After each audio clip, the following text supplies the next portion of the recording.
Well, hello again to everybody. Trish Jenkins here, reading Treasures of Darkness. And I started reading my third letter yesterday, thinking that I just had a one page of a letter, but what I had included in that letter were two stories.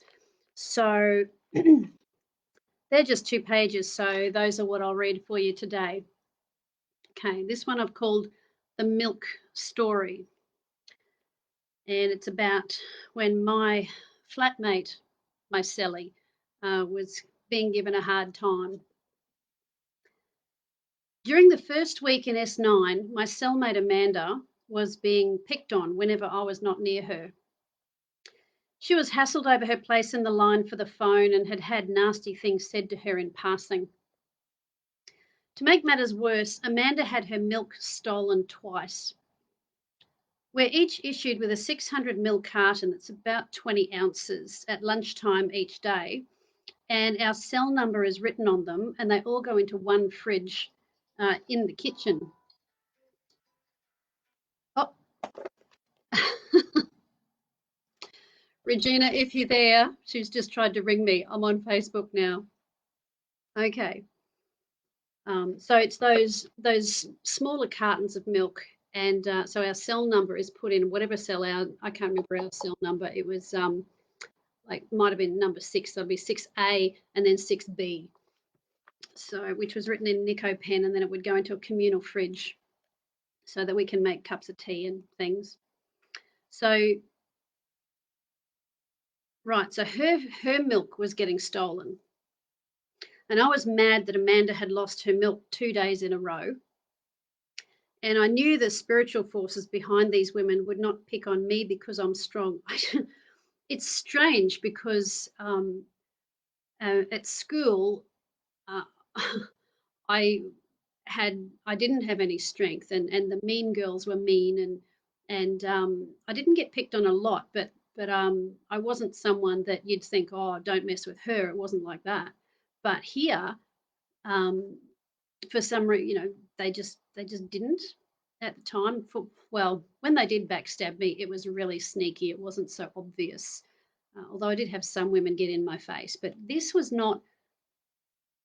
Um, I don't know, I guess to annoy me, maybe they'd pick on her, and she was a gentle girl, so she was an easy target. And by the way, I'm still friends with her today. You know who you are. I have had to change some names. Right. However, I was not putting up with this. I prayed and considered my options, and telling an officer was out of the question because I'm not a dog. Okay. I joked about how surprising it was. How surprising it was to discover a thief in prison. I knew before long that all 29 women would know of my displeasure because it's like grade 9 at high school. I asked the Lord what to do, and I believe I received instruction. Reaching for a marker, so where I went into the kitchen and I got my milk out, and there was a group of girls in there, probably 4 or 5 of them. And I got the marker and I wrote the words spat in next to the cell number on each of our milk cartons. So I did it on both. And the funny thing is, a little later, someone called my bluff. You did not spit in your milk, did you? I'm not saying, I answered primly. She looked hard at me and announced, No, you didn't.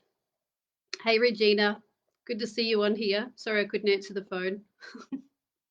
I should have put it on. Actually, I'll put it on Do Not Disturb just for now. I should have thought of that before. There we go.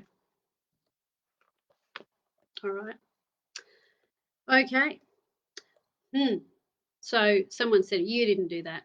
And I hadn't, because I'd only written it on there. Action required. So this is when there was a few girls in there too. So calmly, I opened the fridge, reached for my milk, and I opened the top, and I deliberately dropped a bit of spittle into it. Yeah, I did. It was mine. And I did it while staring them down like I think I'm so tough.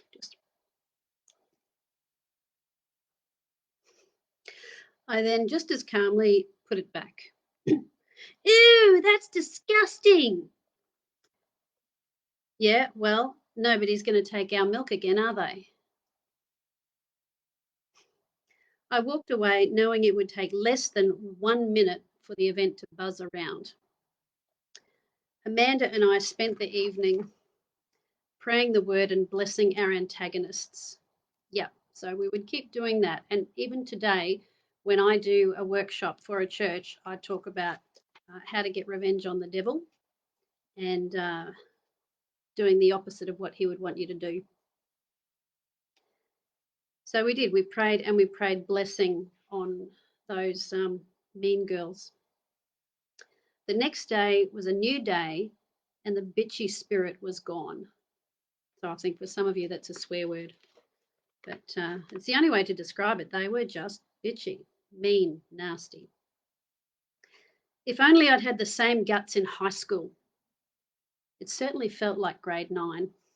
For those of you in America, I don't know if it's ninth grade. It's around that 14 turning 15, maybe 13 turning 14, somewhere around that age bracket where girls, quite frankly, are often at their worst and insecure and all that sort of stuff. So that was that story. And I'll tell you the next one. It's only a short one and it's about the library. We can go to the library twice a week. Yesterday was my first time. I couldn't wait to go. To be in a room filled with rows of books was heaven. Granted, there weren't many, but the smell was the same. The smell of books. I inhaled deeply and closed my eyes. This is my territory, I thought. Here, I'm normal. At the end of each row was a chair. It was kind of like in a classroom library. It was about the size of a classroom with just rows of shelvings of books, books on both sides, as you would normally have in a library. Although it wasn't really flash. There wasn't much to choose from, but I didn't care. So at the end of each row was a chair, and I sat in the chair in the last row in the far corner and soaked in the wonderful feeling and scent of being surrounded by books. For a few precious minutes, I pretended I was a normal person in a library somewhere outside these walls. Thank God for our imagination. And smells just bring things back to us. God is so good. So we only had a 10-minute window to go in and find something. And in that time, I just did that. Smell, look, far corner, sit. Oh. And then I knew I had to find something to read. I didn't know what I would find. But I managed to borrow the book I Was Wrong by Jim Bakker. Like, of all the books to find. So this is the guy back in the 90s where there was a scandal. He was a televangelist pastor in America, big name, and he ended up going to prison. So I can relate to some of the things he wrote about prison and the shame he felt.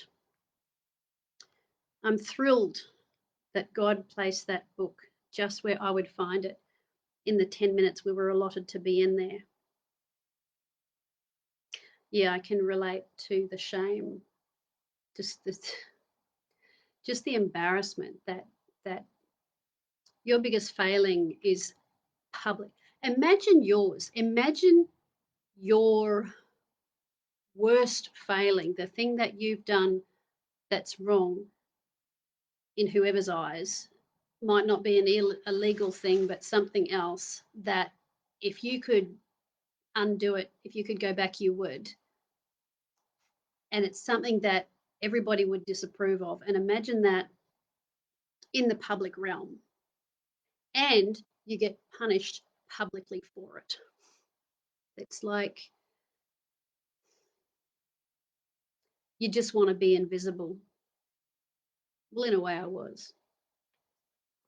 I was hidden away behind these walls. Fear not, I am okay and I'm not feeling sad. Please pray that my close friends from the watch house and I all go over to residential soon. One of them says she will believe in God if that happens. Love you all so much, Trish Jenkins. So a lot happens in a short space of time.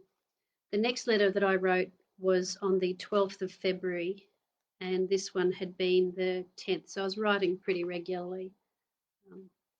So I'll leave it at that. It's been 10, 11 minutes, and I look forward to seeing you tomorrow. See you then.